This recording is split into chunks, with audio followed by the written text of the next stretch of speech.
US Airways flight 1549 indege ikabizwi cyane ku izina rya Miracle on the Hudson. Indege niba wumva neza niyo bajya bakubwira yarohamye. Indege ikaba yarohamye ku itariki 15 Mata mu mwaka wa 2009. Indege ikaba yararohamiye mu mugezi wa Hudson River hagati ya New York ndetse na New Jersey muri Leta Zunze za Amerika. None se indege yari iturutse hehe? Yari iri kwerekeza he? Ubundi se niye ntego yari ifite? Nitwa Bombiva. Iyi ni Kingdom JBTV. Ikiganiro ngushishikariza kumva kandi ukanumvisha na bagenzi bawe kugira ngo mujye munguka ubumenyi. Naho njyewe nguhaye ikaze.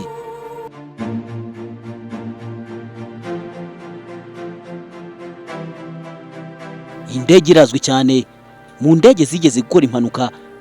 Iyi ndege ya US Airways flight 1549 ikabizwi ku izina rya Miracle on the Hudson.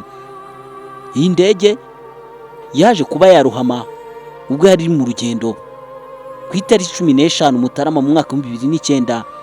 Nibwo iyi nkuru yamenyekanye ko indege yarohamye.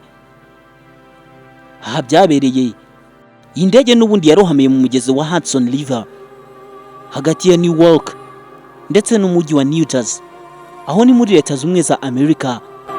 Iyi ndege ikaba yari ivuye muri New York ku kibuga cya LaGuardia Airport yerekeza Charlotte, aho ni mu majyaruguru ya Carolina.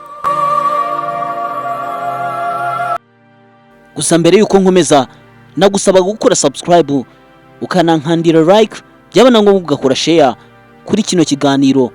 Ibiganiro nta handi bisanga ni kuri Kingdom JBTV. Naho ngiye nitwa Bombiva. Reka none nkwereke ibyabaye mu buryo burambuye kugira ngo indege ikore impanuka.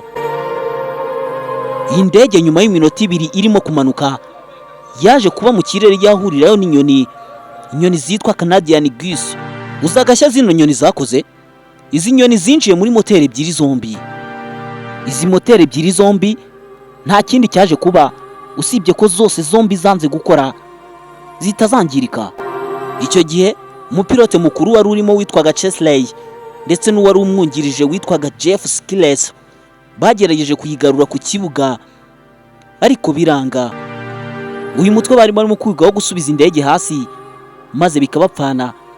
Babonye byanze maze pilote mukuru Chesley ahita afata icyemezo cyihuse. Mwese simurimo gutekereza ngo icyo cyemezo yafashe ni ikihe? Nibyo, ntabwo wabura kugitekerezaho.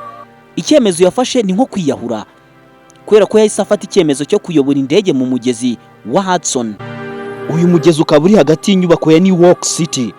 Ubwo byumvikana ko n'ubundi indege yanyuze hagati y'inyubako ya New York City iragenda no mu mazi ngo ba.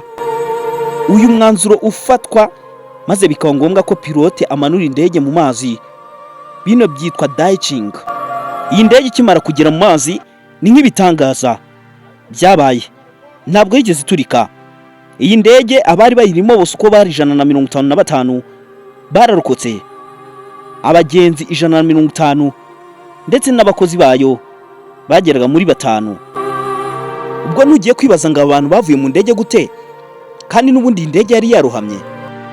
Nibyo, ntabwo wabura kwibaza ikibazo nk'iki, ariko dore uko byagenze. Iyi ndege ikimara kugwa mu mazi hahise haza amato y'ubutabazi kigitaraganya. Bamwe bavuye mu ndege banyura ku mababa yayo, abandi bacumbikishwa mu mato n'ubundi yari yabarokoye. Nyuma y'iri rokoka, Shuri Chesley, uyu yari pilote mukuru, yaje gushimirwa na perezida wa Leta Zunze za Amerika Barack Obama. Aravuga ati, nta kutagize kandi Imana izakumpembere iguha imigisha idasanzwe. Naho nje nitwa Bombiva. Iyi ni Kingdom JBTV. Gentlemen.